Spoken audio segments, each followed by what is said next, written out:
할렐루야. 아멘. 오늘은 사도행전 강의 23번째 시간으로 교회가 문제를 푸는 방법, 이런 제목으로 하나님의 말씀을 같이 나누도록 하겠습니다. 우리 지난주는 우리 창립주일 하느라고 사도행전을 하지 못했고요. 그 전주에 우리 요절 말씀이 뭐였는지 2주나 지났으니까 잘 기억 못 하시겠죠? 한번 볼까요? 지난주 요절 말씀 사도행전 5장 41절 말씀 우리 같이 한번 읽어보겠습니다. 시작. 사도들은 그 이름을 위하여 능력받는 일에 합당한 자로 여기심을 기뻐하면서 공회 앞을 떠나니라. 아멘. 자, 오늘 요절 말씀입니다. 오늘 요절 말씀은 사도행전 6장 5절에서 6절 말씀을 우리 다 같이 보겠습니다. 시작. 온 무리가 이 말을 기뻐하여 믿음과 성령에 충만한 사람 스데반과 또 빌립과 브로고로와 니가노르와 디몬과 바메나와 유대교에 입교했던 안디옥 사람 니골라를 택하여 사도들 앞에 세우니 사도들이 기도하고 그들에게 안수하니라. 아멘. 자, 오늘은 교회가 문제를 푸는 방법, 이런 제목으로 하나님의 말씀을 같이 생각해 보려고 합니다.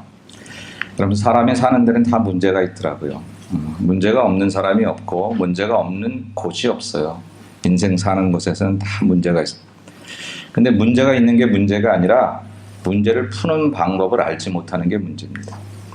문제를 푸는 방법만 알면 오히려 문제가 우리에게 더 유익이 될 때도 있습니다. 그죠? 수학 문제를 풀려면 어떻게 해야죠?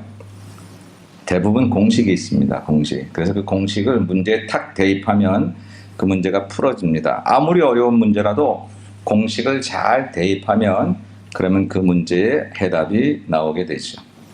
근데 우리 인생에는 그런 공식과 같은 대답이 쉽지 않다는 게 우리가 늘 어려움에 빠지고 있는 거예요. 젊은 부부가 결혼했습니다. 그래서 막 싸웁니다. 얼마나 싸우는지. 그리고 남자가 친구한테 가서 말합니다. 아니, 내가 집에 가서 이렇게 했더니 우리 와이프가 말이야 나한테 이렇게 말하더라고. 그때 친구가 훈수를 듭니다. 야, 초장에 잡아야 돼. 너 이건 전쟁이야. 처음에 지면 넌 영원히 지는 거야. 그래가지고 초장에 잡겠다고 가서 큰 소리치고 난리를 치다가 깨지는 가정들이 그렇게 많답니다. 요즘에 한국에 신혼여행 갔다가 법원으로 바로 가는 사람들이 있다네요. 농담이 아니라 진짜 있대요. 그 왜 그렇죠? 신혼여행 전까지는 문제가 없는 줄 알았지. 서로 내 사람 만들려고 다 그러다가 막상 결혼하고 나니까 문제를 막 풀어내는데 그 문제를 풀 줄 몰랐어요. 풀 줄만 알면 되는 건데 사람이 완전한 사람이 어디 있어? 저는 그렇게 생각해요. 인생이 100점짜리가 어딨나. 80점도 많고 70점도 많고 어떤 데는 낙제도 하고. 그러나 성경을 보니까 전부 다 낙제 점수와 같은 사람들이 하나님 만나서 인생이 달라지고 변화되며 좋아지는 것을 보여주는 게 성경이지. 성경은 전부 다 100점짜리만 얘기해 놓은 게 아니에요. 그러니까 저와 여러분이 60점 맞으면 어때요? 그러나 중요한 사실은 그 60점짜리가 일으킬 수 있는 문제들을 우리가 잘 알아서 그래서 우리가 그것을 잘 풀어가기만 하면 그 사람이 70점도 되고 90점도 되는 거죠. 여러분의 삶에 문제가 있거든 내 인생이 왜 이러냐 이렇게 생각하지 마세요. 하나님 앞에 그 문제를 풀 수 있는 지혜를 달라고 기도하시면요 오히려 문제가 걸림돌인 줄 알았는데 디딤돌일 때가 그렇게 많다는 거죠. 성경은 고난받는 것이 유익이라 이렇게 말하기도 했지요. 여러분, 교회에도 문제가 있습니다. 교회는 천국을 이렇게 가는 사람들의 도상이고 천국의 모형이기도 하지만 그럼에도 불구하고 문제가 있습니다. 왜 그렇죠? 사람 사는 곳이니까, 죄인들이 모이는 곳이니까 여전히 문제가 많다. 교회에 문제가 있다고 해서 문제 교회가 아니라 문제를 잘 풀어가서 성숙해지지 못하고 문제를 문제 삼고 작은 문제도 큰 문제로 만들어서 전체가 혼란에 빠지는 게 그게 진짜 문제인 거죠. 사실 우리 인생의 문제들은 어떤 때 보면 정말 별거 아니었어. 근데 난리치고 호들갑을 떨다가 그 문제를 크게 만들어서 오히려 별거 아닌 문제로 사람들이 힘들어지는 경우들도 많습니다. 대부분 가정에서 일어나는 문제들은 대부분 그런 문제들이 많고요. 또 사람이 서로 이렇게 이가 갈라지고 서로 이렇게 마음이 갈라질 때도 보면 뭐 큰 것 가지고 남북 통일 문제 가지고 얘기하다가 뭐 갈라지는 경우 별로 없어요. 별거 아닌 거 가지고 갈라지죠. 근데 교회도 그렇더라고요. 여러분 미국에 오른발 교회라는 교회 있는 거 아십니까? 교회 이름이 오른발 교회예요. 오른발로만 들어가야 되나? 왜 그런 이름이 나왔냐면 그 교회에서 성찬식도 하고 세족식을 가끔씩 했었는데 목사님이 꼭 오른쪽부터 닦더래요. 근데 어떤 이가 나는 꼭 왼쪽부터 닦아줬어. 이쪽부터 닦아줬으면 좋겠는데 그렇게 해달라 했더니 목사님이 싫다 그랬대요. 그래서 오른발이냐 왼발이냐 막 그러다가 줄을 서게 됐어요. 그래서 오른발 찬성하는 사람만 남고 왼발 찬성하는 사람이 다 나갔대죠. 그래서 교회 이름이 오른발 교회가 됐대요. 내가 강단에서 거짓말 하겠어요. 진짜로 이렇게 물어보네. 아무리 내가 뭐 없는 말 꾸며낼까. 아니 우리 LA에도 이건 다 우리 믿는 사람끼리 얘기니까 좀 우리 스스로 얘기라 생각하고 누구를 뜻하는 것이 아니라 강대상을 오른쪽에 놓을까 왼쪽에 놓을까 그저 싸우던 교회가 있잖아요. 그래서 갈라졌어요. 그래서 나는 가운데 놓는 거예요. 안 갈라진다고. 정말로 별거 아닌 건데 그런 거 가지고 그런 경우들이 너무 많더라고요. 근데 문제는 뭐냐면요, 문제가 있는 게 문제가 아니에요. 어떻게 사람 사는데 문제가 없어요. 정말 문제는 문제를 푸는 방법을 모른다. 초대교회 문제가 생겼어요. 그럼 우리가 아는 대로 그동안 사도행전을 쭉 읽어오면서 초대교회는 거의 완벽에 가까운 교회로 지금까지 우리가 봐왔습니다. 정말 천국 그 다음으로 보여줄 수 있는 아름다운 모습들을 우리가 초대교회에서 봤습니다. 그런데 그 교회에 문제가 생겼다라고 하는 것입니다. 어떤 문제가 생겼죠? 이런 문제가 생겼습니다. 여러분 스크린을 보시고 같이 한번 사도행전 6장 1절의 말씀을 보십시다. 그때 제자가 더 많아졌는데 헬라파 유대인들이 자기의 과부들이 매일의 구제에 빠짐으로 히브리파 사람들을 원망하니. 아멘. 사람이 많아졌어요. 아마 사도행전에 나오는 그 교회만큼 성장 속도를 가진 교회는 현대교회도 쉽지 않을 겁니다. 하루에 3,000명씩, 5,000명씩 폭발적인 성장. 사도는 12사도 그리고 제자들 좀 있었죠. 그러니까 그 교회를 이렇게 운영해 나가는데 리더들 숫자가 모자른 거예요. 너무 갑작스럽게 성장을 하니까. 그러니까 문제가 생겨졌어요. 그래서 그때 제자가 더 많아졌는데 문제가 생겨졌다는 거예요. 근데 어떤 문제가 생겼냐면 헬라파 유대인들이 자기의 과부들이 매일 구제에 빠졌다는 거예요. 그래서 히브리파 사람을 원망했다. 지금 초대 예루살렘 교회에는 어떤 그룹들이 있었냐면 원래 예루살렘에 살고 있고 이스라엘에 살고 있던 본토 유대인 중에서 예수 믿은 사람들, 이런 사람들 그룹이 있었고, 그 다음에 타지에 나갔다 온 사람들, 외국에 나갔다 온 헬라파 유대인들이 그런 사람들입니다. 헬라는 그리스 혹은 이방 지역들을 다 상징하는 말입니다. 그러니까 본토 말고 외국으로 나가 살다가 다시 역이민되어 들어온 사람들, 그래서 예수를 믿은 사람들, 그 그룹들이 있다는 거죠. 오늘 저와 여러분들은 헬라파 유대인들일 수 있습니다. 우리가 여기 살다가 다시 한국으로 들어가요. 한국으로 들어갔더니 그동안 몰랐는데 가서 살다 보니까 굉장히 부대끼는 게 많다. 그런 얘기들을 많이 하시는 걸 들어요. 여기 살던 분들이 여기 익숙해져가지고 다시 한국에 들어가면 그때는 몰랐는데 이 사람들의 말투가 이렇게 불투명하지, 좀 다 싸우려고 드는 것 같아. 요즘 많이 친절해졌다 그러는데 공식적인 친절은 대한민국이 굉장히 잘합니다. 근데 사적인 생활 습관에서의 친절함은 뭐 별로. 엘리베이터를 타면 다 서로 째려보죠. 누가 하이하고 웃고 있으면 이 사람이 나한테 딴짓하려는 거 아니야? 그런 의심을 하게 돼요. 그런 의심을 하게 됩니다. 저는 미국 가서 놀란 거예요. 유모차에 타고 있는 애가 제가 하도 이뻐서 걔를 이렇게 보고 있는데 걔가 저를 보더니 하이 그러더라고요. 깜짝 놀랐어요. 걔가 저한테 인사를 할 줄은 몰라서. 어떻게 해야 되는지 제가 모르겠더라고요. 습관화되어 있는데 우리가 이제 한국에 돌아가면 그런 거 갑자기 부대끼거나, 그리고 혹시 한국 교회 갔는데 뭐 이렇게 이상하게 우리를 또 그룹 지어서 생각하는 사람들이 있을런지도 모르겠습니다. 요즘에 한국에 가면 한국 교회에 외국에서 살다가 들어온 사람들이 영어 예배를 따로 드린다든지, 아이들이 이제 언어가 안 되니까 따로 이렇게 그룹을 갖는 그런 경우들이 많이 있는데, 결국 그런 데서 이제 문제가 생겼다 그 얘기예요. 본토에 살던 히브리인들이 자기들을 중심해서 구제를 했다는 것입니다. 헬라파 유대인들이 아무래도 근거지가 좀 약해서 그랬는지 그 사람들이 자꾸 구제에 빠졌다. 그래가지고 그것을 원망했다. 여러분 이거 별거 아닌 것 같잖아요. 뭐 그럴 수도 있지 뭐. 근데 초대교회의 가장 강력하고 자랑스러운 시스템은 구제였어요. 구제. 초대교회가 천국이라고 얘기할 수 있는 근거는 구제였어요. 왜? 내 것을 다 팔아가지고 들어와서 아무것도 없는 사람이, 아무것도 내놓지 않은 사람이 그것을 다 가져가고 다 먹어도 나는 천국 같은 마음을 소유했던 그런 상태였어요. 준 사람이 준 것 때문에 안 준 받아 먹은 사람에게 넌 내 덕으로 사는 거야 그러지 않았어요.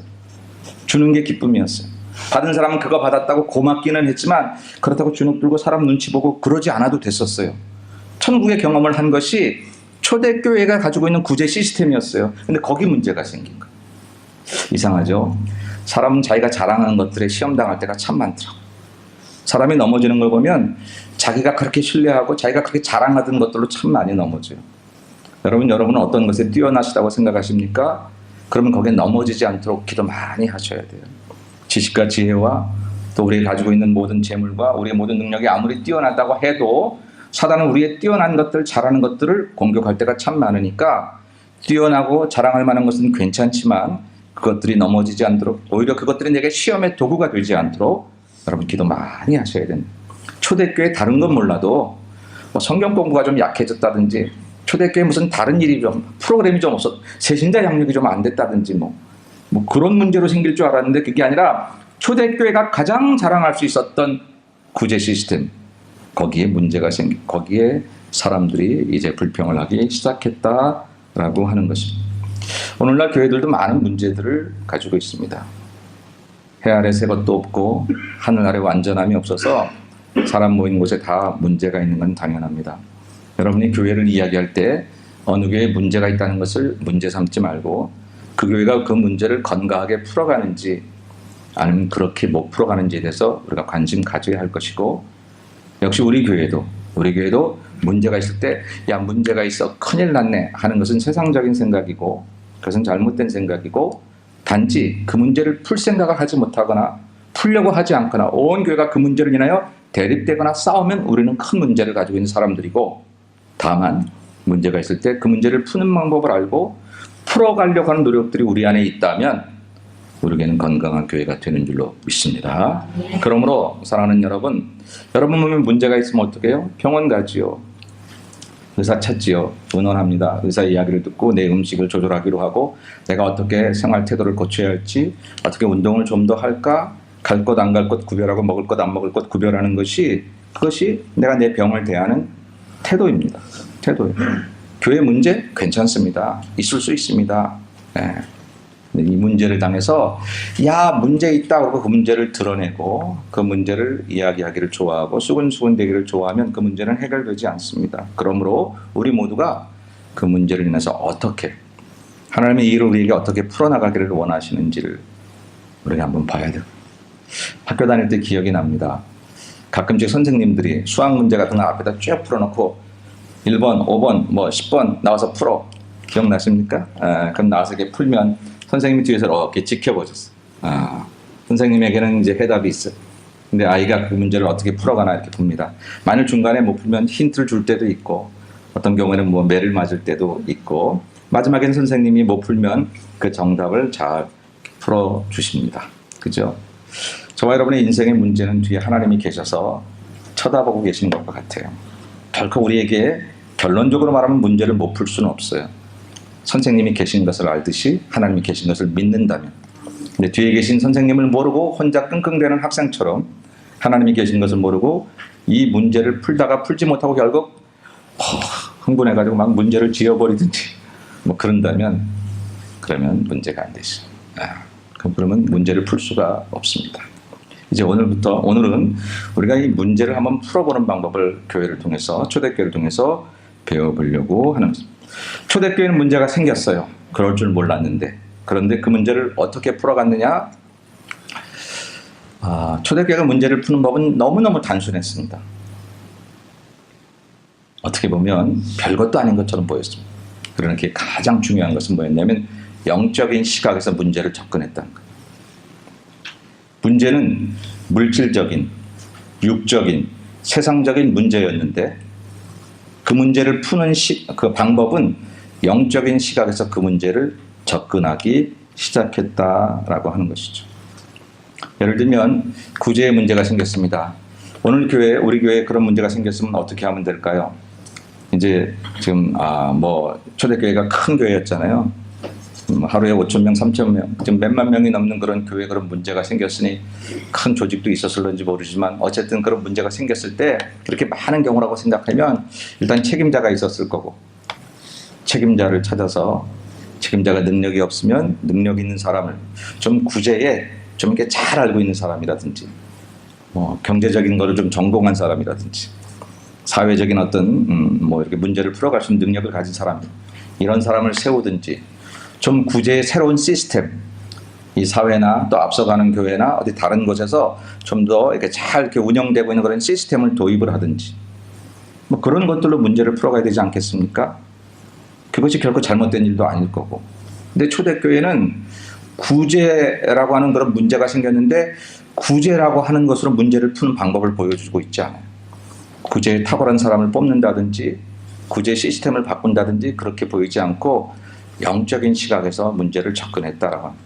저는 오늘 우리에게 문제가 있다면 이 모든 문제를 우리가 영적인 시각에서 이 문제를 접근해야 우리가 문제를 푸는 것이죠. 왜냐하면 여기는 하나님의 방법대로 치리되는 교회이기 때문에 그렇습니다. 이것은 세상적인 어떤 방법이나 세상적인 어떤 제도나 세상적인 어떤 것들을 무조건 무시하자는 뜻은 전혀 아닙니다.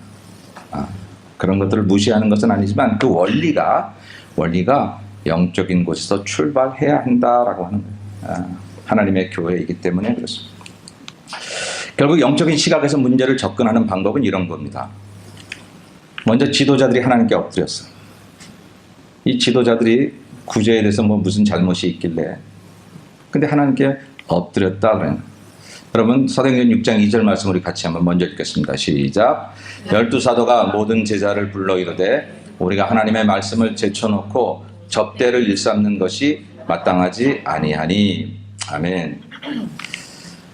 구제에 문제가 생겼습니다. 자꾸 사람이 빠지고 자꾸 이렇게 편파적이 되고 시스템에 구멍이 났습니다. 그러면 베드로 사도가 제자들을 불러놓고 야, 좀 더 많은 사람을 동원해서 빠지는 사람이 없게 해라 라고 하든지 그래야 될 텐데 그렇지 않아요. 그렇지 않고 내가 기도 안 했구나, 내가 하나님의 말씀에 더 서지 못했구나 라고 베드로가 섰다는 거예요. 그렇게 생각했다는 거예요. 오늘 본문에 보면 12사도가 모든 제자를 불러놓고 얘기하는 거예요.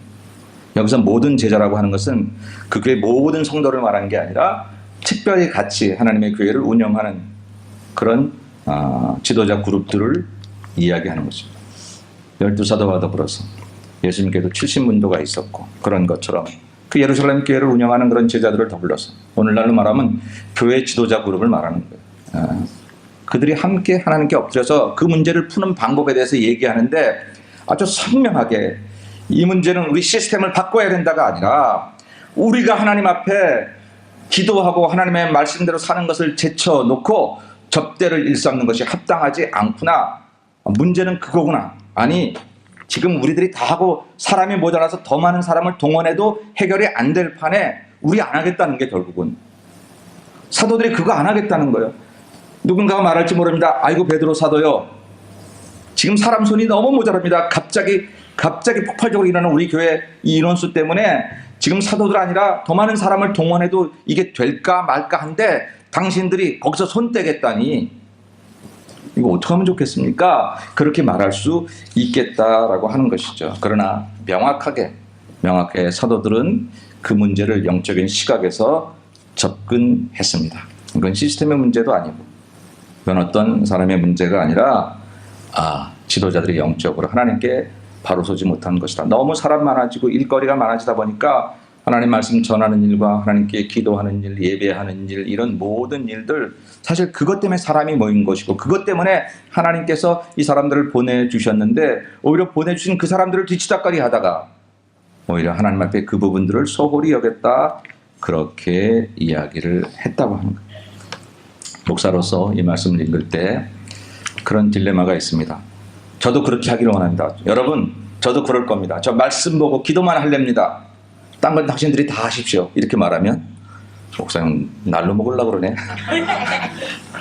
그렇게 생각하지 않을까. 그런 마음은 아니고요.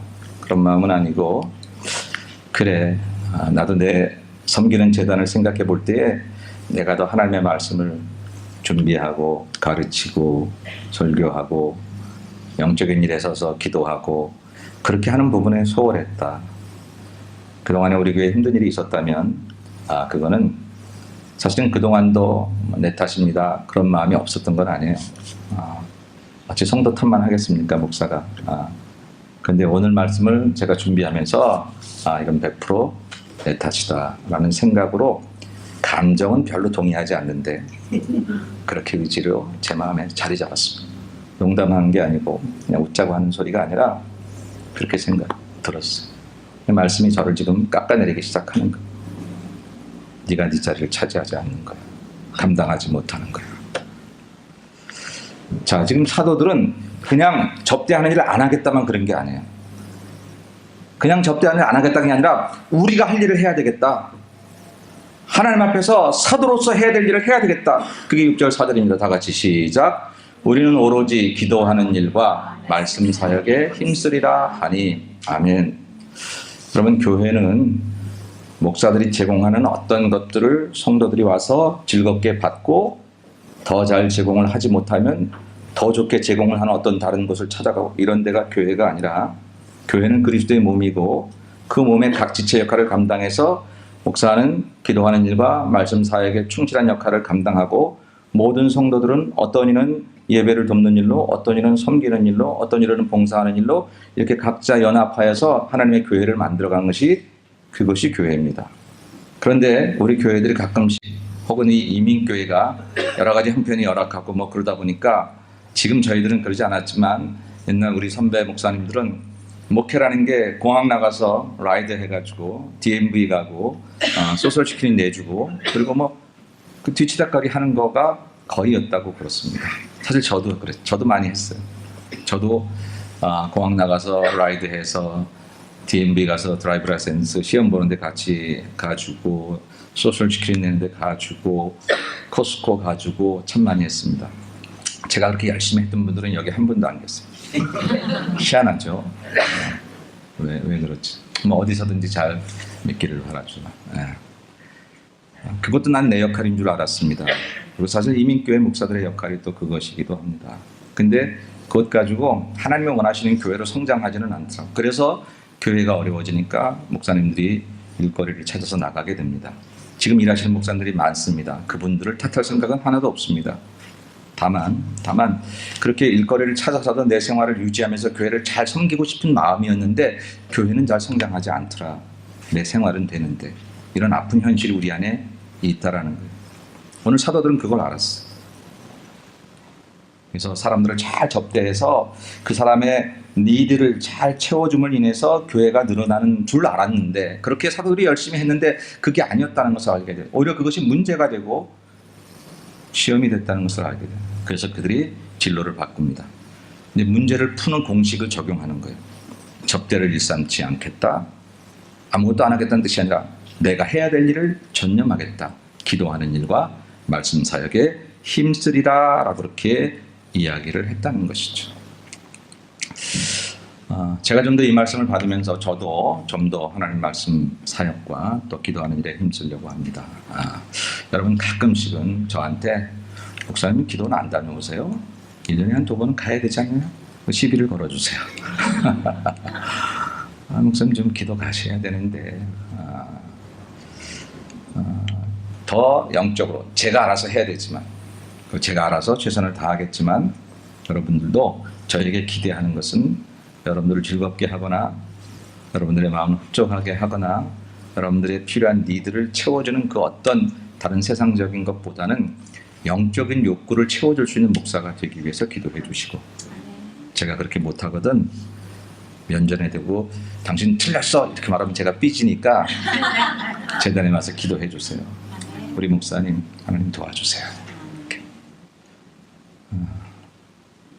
뿐만 아니라 12사도만이 아니라 모든 제자들에게 그 얘기를 한 까닭은 그 리더 그룹들이 다 동일하다라고 하는 것입니다. 우리 셀그룹이 있습니다. 마을 모임이 있습니다. 우리 마을 모임에 다 좋은 교인들이지만 혹은 청지기 마음에 아유 아무개 때문에 내가 힘들어라고 생각되는 사람도 있죠. 그러면 저에게 전화를 하거나 찾아오셔서 목사님 이 사람은 나한테 넣지 말라고 그랬는데 이러지 마시고 그런 사람 하나도 없어요. 없는데 그러지 마시고 하나님 그 사람을 위해서 한번 기도해 보세요. 내가 이 마을의 목회자인데 문제가 생기면 그 사람 때문에 생긴 줄 알았더니 사도들은 하나님 앞에 영적으로 서더라. 그러면 내가 섬기는 내 마을에 어떤 문제가 있다면 아무개가 참 지독히도 말을 안 들어서 그 문제가 생긴 게 아니라 내 목회자인 내 청지기가 더 무릎 꿇지 않아서 하나님 앞에서 더 서지 않아서 그렇구나. 나도 사도들처럼 오로지 기도하는 일과 말씀 사역에 힘쓰리라 했던 그 사도들처럼 나도 내 마을을 위해서는 내가 이 마을의 목회자다 생각하고 하나님 그들을 주심을 감사합니다. 그들의 삶을 축복해 주시고 하나님 그들을 위해서 내가 섬길 수 있는 섬김의 자리를 잘하게 하시고 그러면서 한번 기도해 보면 그러면 그 사람이 절대 걸림돌이 아니었다는 사실들을 발견하게 되고 마을 식구들은 막 늘어나게 되고 그런 일들을 경험하게 될 것입니다. 교사들, 우리 성가대, 각 팀, 우리 모든 교회에서 일하는 모든 분들 다 지도자들이 하나님께 엎드릴 때에 문제가 풀어지더라고요. 아니 베드로가 기도하고 말씀 보는 게 구제하고 구체적으로 연결되는 건 아닌데 맞습니다. 지금 구체적으로 여기 어떤 사람이 들어가서 이 사람인지 저 사람인지 100명, 200명 조를 잘 나누고 딴 데로 이게 물건이 새 나가지 않도록 그렇게 조절할 수 있는 그런 능력이 필요한 문제인데 답답하게 목사는 기도만 한다고 하면 문제가 안 이루어질 것 같은데 해결 안 될 것 같은데 하나님의 교회는 하나님의 방법이 우선이고 하나님의 방법대로 하는 하나님의 교회는 하나님이 역사하시고 감동하사 생각지 않았던 사람들을 통해서 일하시고 문제가 되던 사람들이 스스로 가라앉게도 하시고 조직과 제도가 없어서 해결이 안 되는 줄 알았더니 그게 아니라 우리의 믿음이 없어서 해결이 안 됐구나, 우리의 사랑이 없어서 해결이 안 됐구나 하는 것들을 발견하는 은혜가 있게 될 줄로 믿습니다. 앞으로 예수 말교에 문제가 없기를 바라지만 여러분 문제가 생겨도 너무 걱정하지 마시고 문제가 생겼다고 우리 스스로 너무 두려워 떨지도 마시고 그것 때문에 막 입으로 얘기할 게 아니라 공식만 있으면 아무리 어려운 함수라도 미적분 다 풀 수 있는데 우리는 영적인 공식이 있으니 먼저 하나님의 사람들, 하나님의 종들이 먼저 이 문제를 향해서 제단 앞에 엎드려 기도하고 말씀 보면 각자 믿음의 자리를 지키고 각자 영적인 자리를 잘 지키면 하나님께서 실제적으로 구체적인 문제들 속에 개입 간섭하사 그 문제를 아름답게 해결해 주실 줄로 믿습니다. 두 번째 문제를 푸는 초대교회 방법은 뭐냐면 그렇게 지도자들뿐만 아니라 성령 받은 사람들을 선택했다는 거예요. 근데 평신도 사역입니다. 우리 6장 3절 말씀을 다 같이 봅시다. 시작.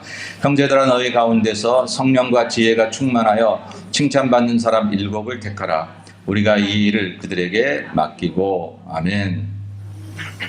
조금만 이상하지 않아요? 기왕에 사람을 뽑으려면 구제에 뛰어난 사람을 뽑든지 경제학을 공부한 사람을 또 뽑든지 사람들을 잘 아는 사람들을 뽑든지 이 구제라는 문제를 해결할 수 있는 능력을 가지거나 거기를 배웠거나 뭐 이런 사람을 뽑아야 문제를 해결할 텐데 그거하고 전혀 관계없는 것 같은 성령이 충만한 사람, 지혜가 충만한 사람, 그 다음에 5절을 보니까 믿음이 좋은 사람, 이런 사람을 뽑았다는 거예요. 아니 믿음 좋은 것도 좋고 성령 충만한 것도 좋고 지혜가 충만한 것도 좋은 거 우리 다 아는데 그래도 이 문제를 풀려면 그래도 뭐 좀 배웠어야지, 그래도 돈 좀 가졌어야지, 그래도 이 문제를 해결하려면 뭐 좀 알아야지. 그래서 세상에서 좀 배웠다 하는 사람, 가졌다 하는 사람, 안다 하는 사람, 그런 사람이 이 자리에 앉아야 이 문제가 해결되지. 여러분 이 정도 상식적인 생각을 왜 저 사람들은 못했을까요? 왜 사도들은 그 상식적인 생각을 못했을까요? 그들은 철저하게 이 교회는 세상의 상식으로 운영되는 교회가 아니라 하나님의 능력으로 운영되며 하나님의 방법으로 운영되는 교회인 줄 알았기 때문입니다. 그래서 하나님의 방법을 쓰는 거예요. 사람이 모자라니 사람을 뽑기로 했어요. 평신도 지도를 통해서 그들을 통해서 이렇게 그룹 지었고 뭐 조직과 제도를 맡기려고 했겠죠. 그런데 구제에 뛰어난 경영학을 공부하고 뭐 이런 사람을 선택하는 게 아니라 성령이 충만한지 믿음 생활을 잘했는지 기도하고 있는지를 보는 거예요. 오늘날로 말하면 예배를 정말 소홀히 여기지 않는지, 정말 다른 것 몰라도 예배에 집중하는지, 목숨 거는지. 봉사 잘하고 애쓰고 잘하는데 예배는 소홀히 하면 안 뽑았다는 거예요. 지금 우리 주방에서 이 소리 다 들리겠지만 지금 식사 준비하고 있어요. 다 일부 예배 와서 일부 예배 드리고 지금 준비하고 있는 거예요. 제가 늘 얘기합니다. 일부 예배 안 드리고 그리고 이 시간에 와서 식사 준비해서 우리에게 맛난 음식을 제공할 수 있을런지 모르지만 또 그것도 모르고 우리가 맛있게 먹을 수 있는지 모르지만 하나님은 노여워하셔. 하나님 때문에 온 우리들이 하나님을 슬프게 하고 하나님을 노여워하는 그 일을 우리가 하고 서로 즐겁자고 말하면 그거만큼 어리석은 게 어디 있겠느냐라고 하는 것이지요. 그래서 정말 하나님의 교회는 하나님의 방법이 중요한데, 그래서 사도들은 구제를 잘하는 사람을 뽑은 게 아니라, 그런 대책을 잘 세울 수 있는 사람을 뽑은 게 아니라 성령이 충만하고 믿음이 충만하고 예배를 중히 여기고 말씀을 내 인생의 교과서로 알고 기도하는 일을 즐겁게 생각하고 성도 사랑하는 것을 하나님 사랑하듯이 하려고 하고 어떤 문제가 된 낙심과 절망하지 않고 소망 가운데 하나님을 바라보며 살아가는 그런 사람들을 택하여서 이 문제를 맡겼다, 그런 얘기입니다. 그 사람들이 누구라고요? 오늘 요절에 읽었던 사람들입니다. 스데반을 비롯해서 7 집사예요. 모르긴 몰라도 저 사람들 가운데 이런 구제에 대해서 해박한 지식을 가지고 있는 사람이 있었는지 모르겠어요. 제가 볼 때는 없을 것 같아요. 무슨 경제학을 요즘 말로 말하면 경제학 공부하고 사회학 공부해가지고 멋지게 그런 거 할 수 있는 사람이 있었는지 모르겠어요.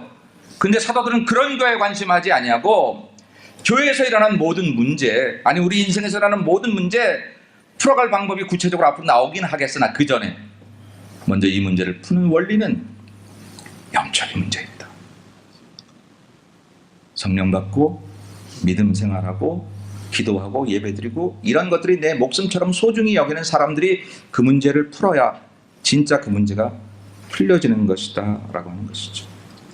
여러분, 어떤 교회는 교회 문제가 잘 풀어지거나 어떤 한두 사람으로 인해서 교회 문제가 스무스하게 큰 문제 되지 않고 그 사람 말이라면 온 교회가 다 옳습니다로 넘어가는 교회들도 있을 수 있습니다.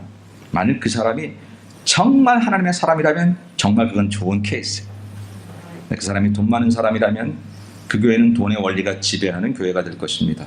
그 교회가 똑똑한 사람, 그 사람이 똑똑한 사람이라면 그 교회는 똑똑한 지식, 말 잘하고 생각 잘하는 그런 지식의 원리가 지배하는 교회가 될 거예요. 예수님 없어요 지식이 최고고요. 예수님 없어요 돈이 힘이 최고고요. 그 사람이 목소리가 큰 사람이라면 그 교회는 그 목소리가 커서 어쩌면 싸우기 잘해서 남을 지치게 만들고 싸우지 못하도록 완전히 넉다운 시켜놓고 그렇게 잘하는 사람들로 그 분위기가 사라지게 될 거랍니다. 그래서는 안 됩니다. 교회는 성령이 지배하시고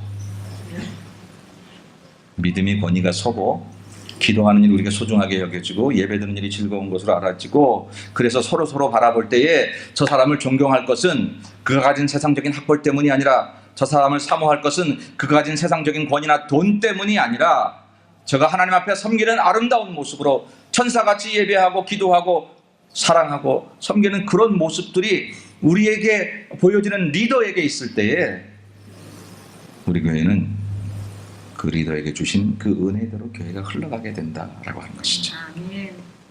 우리 교회를 섬기는 조직적인 제도는 기획위원들하고 제가 의논을 합니다. 권사님들하고도 의논을 합니다. 우리가 영적 지도 그룹이라고 하면 기획위원들이나 기획인들은 사실 영적인 지도 그룹은 행정적인 자리고, 장로님, 권사님들 그룹들은 영적인 지도 그룹이라고 얘기할 수 있습니다. 청지기들이 영적 지도 그룹이고, 우리 성가대 찬양팀 각 리더들이 영적 그룹이고, 뭐 그렇게 교사들도 영적 그룹에 들어갑니다. 근데 만일 이들이 예배드리는 모습 없고 기도하는 모습 없고 사랑하는 모습 없으면서 교회를 잘 운영해 나간다면 그런 교회를 망치는 길이에요. 그렇게 잘 돼야 될 이유가 없습니다. 그러나 만일 이들이 기도하며 예배를 소중히 여기며 사람 사랑하는 것을 하나님 사랑하듯이 하며 그러면서 내가 맡은 역할들을 감당한다면 우리 교회는 숫자와 관계없이 기가 막히고 아름다운 하나님 기뻐하시는 교회가 되는 줄로 믿습니다. 예수마을교회는 지도자들이 하나님께 엎드려서 문제를 해결하려고 하고 성령 받은 사람들을 선택하고 각 팀장들, 정직이들, 각 모든 리더들을 세울 때 이 사람이 이번에 헌금 얼마나 할까? 그것 때문에 세우지 않고 이 사람이 그래도 박사를 받았는데 장로 하나 줘야지 이러지 아니하고 그러지 않고 그 사람의 믿음이 빛이 나고 그 사람의 기도 생활이 향내나고 그 사람의 믿음이 우리 모두에게 용기를 주는 그 아름다운 영적인 가치 때문에 사람들이 세워지고 그 세워진 사람들을 또 따라가는 모든 성도들이 존중하고 그래서 우리에게 어떤 구제의 문제만이 아니라 인생의 여러 가지 문제가 다양하게 주어진다고 할지라도 교회의 여러 가지 문제가 다양하게 주어진다고 할지라도 우리 모두 함께 문제 앞에 서서 세상적인 지식과 학문과 경험을 자랑하지 아니하고 하나님 앞에 엎드리고 주님 내 탓입니다 엎드리는 종과 그리고 그것을 같이 보좌하는 주의 사랑하는 좋은 그런 스태프들과 성령 받은 하나님의 지도자들 성도들이 함께 모여서 그 문제를 영적으로 바라볼 때 어디서 어떻게 없어졌는지 우리들의 문제는 조용히 사그러지고 아름답고 건강한 교회가 될 줄로 믿습니다. 앞으로 우리 교회 문제 없기를 정말 소망합니다. 그러나 만일 문제가 생겨도 사랑하는 여러분 놀라지도 말고 실망하지도 말고 입에 참고 담고 큰 것처럼 큰일 난 것처럼 두려워하지도 마십시오. 이제 우리 그런 문제가 생겼을 때마다 같이 영적인 시각으로 그 문제를 바라보십시다. 아마 어떤 때는 바라보기만 해도 그 문제는 사그라들지 몰라요. 안 사그라들면 같이 기도하고 협력하고 어려운 문제를 붙잡고 오히려 더 손 붙잡고 사랑하고 이 길을 걸어가면 하나님께서 그 문제가 걸림돌이 아니라 디딤돌로 우리에게 세워주시게 될 것입니다. 14주년을 맞이하고 그 다음 첫 주간 오늘 우리들 교회가 문제를 푸는 방법 너무너무 선명하게 가르쳐준 이 사도행전의 방법들을 통해서 앞으로 건강하고 아름다운 우리 예수마을교회가 되시기를 주님의 이름으로 간절히 축원합니다. 기도하십시다. 거룩하신 하나님 감사합니다. 복되고 귀한 은혜를 저에게 허락하신 하나님께 감사와 영광을 올립니다. 하나님 우리 교회에 문제가 없기를 바라지 않고 문제가 있어도 그 문제를 영적으로 바라보며 하나님 주신 은혜대로 그 문제를 처리하기를 소원합니다. 종에게 은혜 위에 은혜를 덧입혀 주시옵시고 사랑하는 모든 성도들에게 같은 믿음을 따라 한 하나님 섬기며 그 문제를 영적으로 바라보다가 여리고성처럼 그 문제가 무너지고 요단강처럼 그 문제가 갈라지는 귀한 은혜를 경험하도록 축복하여 주옵소서. 우리는 그러기 위해서 성령으로 날마다 기도하고 찬송하고 힘있게 살아가는 예수마을 모든 성도들이 되도록 은혜 베풀어 주옵소서. 거룩하신 예수님의 이름으로 간절히 기도 올리옵나이다. 아멘.